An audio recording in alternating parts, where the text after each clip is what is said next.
Hello,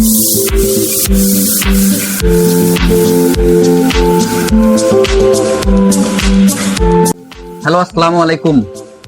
welcome to my another blog. আজকে থাকছে special ভিডিওতে কি থাকছে আমি বলবো না, বলবে আমার বড় ভাই মুয়াজ সরকার। আসসালামু আলাইকুম, আমি মুয়াজ সরকার। তো আমরা এসকে সিনে আসছি রাতের বেলা। তো আপনাদেরকে আজকে আমরা দেখাবো এসকে সিনে রাতের বেলার ভিউটা কিরকম, আর তারপরেও আপনাদের জন্য থাকছে রেডিও সারা বেলায় তো ভূত এফএমে কিছু কথোপকথন আছে। আপনারা যদি দেখতে চান পুরো ভিডিওটা অবশ্যই দেখবেন।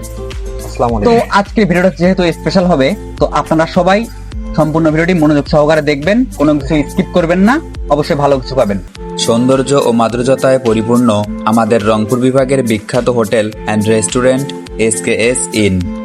চলেন আজকে আপনাদের রাতের মনোরম দৃশ্যগুলো দেখাবো। আপনি এইখানে অনেক সুন্দর সুন্দর কটেজ দেখতে পারবেন এবং থাকতেও পারবেন যদি আপনি এটির চার্জ দিয়ে থাকেন। আর এইখানে যে বাঁশ অনেক যত্ন সহকারে আলোযুক্ত করে রেখেছে, এটা আমি বাহির থেকে কল্পনাও করতে পারিনি। কারেন্ট নেই নাকি? এই তো আসছে। আপনারা যতই ভিতরের দিকে প্রবেশ করবেন ততই মুগ্ধ হবেন।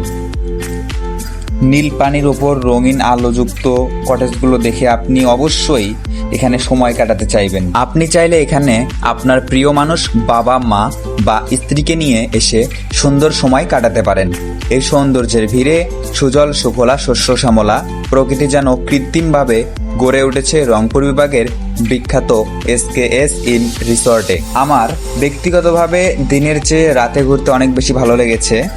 রিসর্টের মাঝামাঝি গিয়ে একটি ঝুলন্ত ব্রিজ দেখতে পেলাম। ব্রিজের ওপর দিয়ে যাওয়ার মুহূর্তটা ছিল অন্যরকম ভালো লাগা। তো চলুন আমরা এখন বড় ভাই মুয়াজের থেকে শুনবো রাতের বেলা এসকেএস ইনে ঘুরতে এসে তার কেমন লাগলো।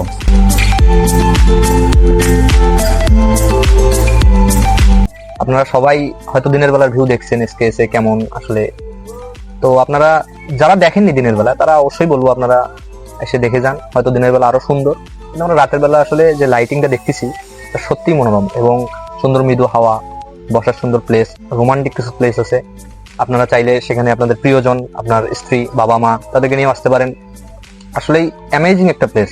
আমি আসলে সত্যি কথা বলতে ফার্স্ট টাইম আসছি, আশা হতো না, এদের কারণেই আসা হলো, এদের সাথেই আসলাম। সত্যি এই নান্দনিক পরিবেশে এত সুন্দর একটি রিসর্ট গড়ে উঠেছে, আসলে ভালো লাগার মতোই। আর সেটা যদি হয় রাত্রেবেলা, আর তো কথাই নেই। আপনারা যারা এখনো রাতে ঘুরতে আসেননি, আপনারা অবশ্যই আপনার ফ্যামিলি বা প্রিয় মানুষকে নিয়ে এখানে চলে আসবেন, সময় কাটাবেন, এনজয় করবেন। এখন যাব আমরা আমাদের প্রধান উদ্দেশ্যে। আমরা এখানে এসেছিলাম ভূতবেলা অনুষ্ঠানে 98.8 FM অর্থাৎ রেডিও সারাবেলা। সেখান থেকে আমাদের ইনভাইট করা হয়েছিল। তো আমরা রেডিও সারাবেলা 98.8 FM মাটি ও মানুষের কাছে এই অনুষ্ঠানে চলে আসলাম এবং সেখানে এসে প্রথমত আমরা স্টুডিও প্রবেশ করলাম। প্রবেশ করার পর লাবিব বসছে, তারপর মুয়াজ বসছে, দুইজনে গল্প করছে। আপনারা যদি গল্প দেখতে চান, এই পোস্টের কমেন্টে আমি লিঙ্ক দিয়ে রাখছি। আপনারা যদি ফুল ভিডিও দেখতে চান সেখানে গিয়ে দেখে আসতে পারেন।